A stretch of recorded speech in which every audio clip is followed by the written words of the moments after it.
10 halamang gamot para sa ulcer. Mga karaniwang sanhi ng ulcer or peptic ulcer. Number 1, ito ay dahil sa bakterya or tinatawag na Helicobacter pylori bacteria. Number 2, madalas na paggamit ng mga pain relievers na mga gamot.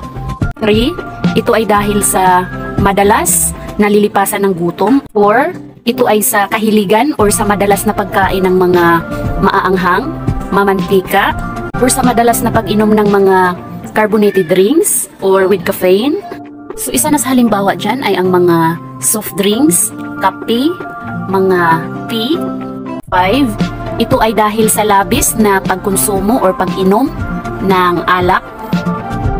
Number 6, paninigarilyo. Number 7, stress. Sa ngayon, proceed naman tayo sa mga halamang gamot para sa ulcer.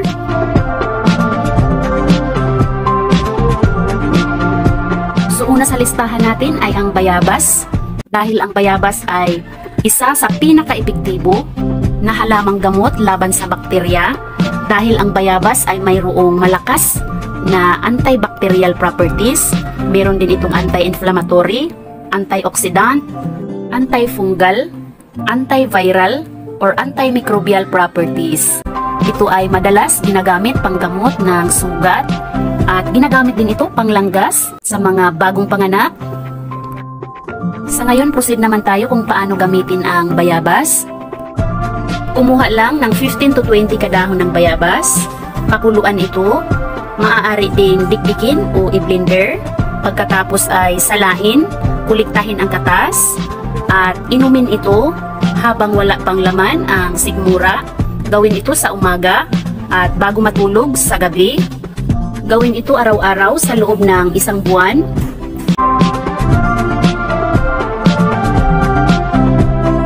Pangalawang gamot para sa sakit na ulcer, ito ay ang malunggay.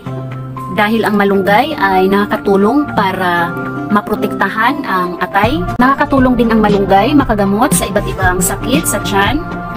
Ang malunggay ay isa sa pinaka-epektibo na halamang gamot. At isa pa sa maganda dito is wala siyang possible side effects or complication. At tungkol naman sa kung paano gamitin ang malunggay panggamot sa ulcer, gumamit lang ng 3 hanggang 5 tasa. Dikdikin ito at kuliktahin ang katas. Maaari din itong i-blender, haluan ng 1 tasang tubig, at maaari itong gawing juice or gawing smoothie. Katulad sa bayabas, maaari din itong pakuluan at inumin ang katas or gawing tsaa. But I suggest mas epektibo or mas maganda ang effect pag i-consume na fresh ang katas para sa paggamot ng ulcer.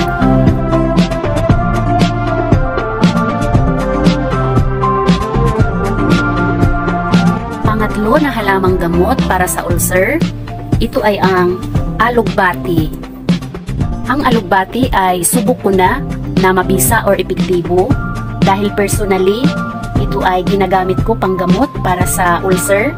Tungkol naman sa paggamit ng alugbati para sa ulcer, ito ay same procedure sa malunggay.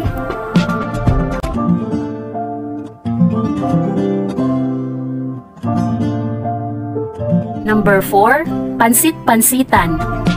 Ang pansit-pansitan ay ginagamit din panggamot para sa sakit na ulcer. At ito ay isa sa 10 halamang gamot na recommended ng Department of Health. Maliban sa ulcer, ito ay nakakatulong din makagamot sa gout, arthritis, uric acid, UTI or urinary tract infection. At ginagamit din ito pang-control or pangpahinto ng hemorrhage. Ginagamit din ito panglinis at panggamot sa sugat. At isa pa sa maganda dito sa pansit-pansitan, ito ay less to zero ang side effects or complication.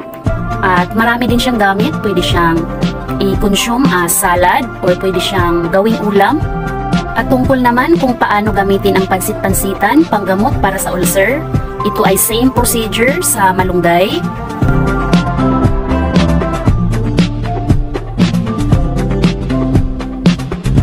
Number 5, aloe vera. So halimbawa wala kayong mga available sa unang nabanggit, pwedeng gamitin ang aloe vera. Dahil ang aloe vera ay mabisa na remedy para sa stomach ulcer at mayroon din itong antibacterial properties, skin healing properties. Sa isang pag-aaral, ang aloe vera ay ginamit sa mga daga at ito ay nakitaan ng malaking epekto at pag-reduce ng stomach acid sa mga daga na nakakaranas ng acid at ulcer. At tungkol naman sa kung paano ang paggamit or pag-consume ng aloe vera, ito ay maaaring kuliktahin ang gel, maaari din itong i-blender at inumin ito bago kumain 2 beses sa isang araw sa loob ng 2 linggo. Ang aloe vera ay mayroon ding possible side effects or complication. So pwede itong magresulta ng problema sa kidney, pagbaba ng potassium at pagbaba ng timbang.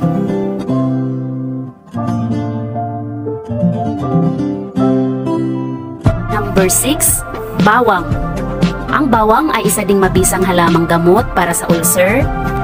At tungkol naman sa kung paano gamitin ang bawang, kumuha ng 5 hanggang 7 butil ng bawang, ilagay ito sa tubig at ibabad magdamag. Kinabukasan pagkagising, habang wala pang laman ang tiyan, inumin ito at uminom 2 beses sa isang araw sa loob ng 1 buwan.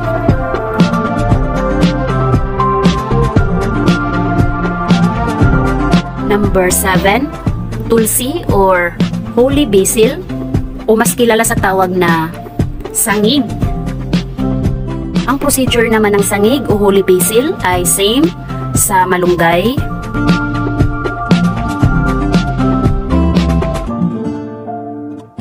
Number 8, mint. So ang mint ay ginagamit din panggamot sa ulcer.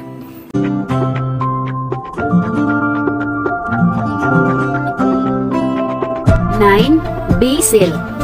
So ang procedure ng basil ay pareho sa malunggay at maaari din itong gawing smoothie.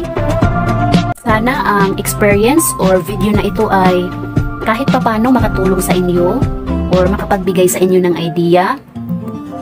At dagdag ko lang, ang mga halamang gamot ay hindi sapat kapag ito ay hindi natin samahan ng self-discipline, tamang hydration, exercise, healthy diet, healthy lifestyle, at dapat lagi nating samahan ng dasal. So ayan lang for now. Maraming salamat sa panunood. Sa mga may tanong, request, suggestion o correction, just comment down below. At sa mga interested sa ganitong topic or content, please consider subscribing or follow my Facebook page. Maraming salamat sa panunood and God bless us all.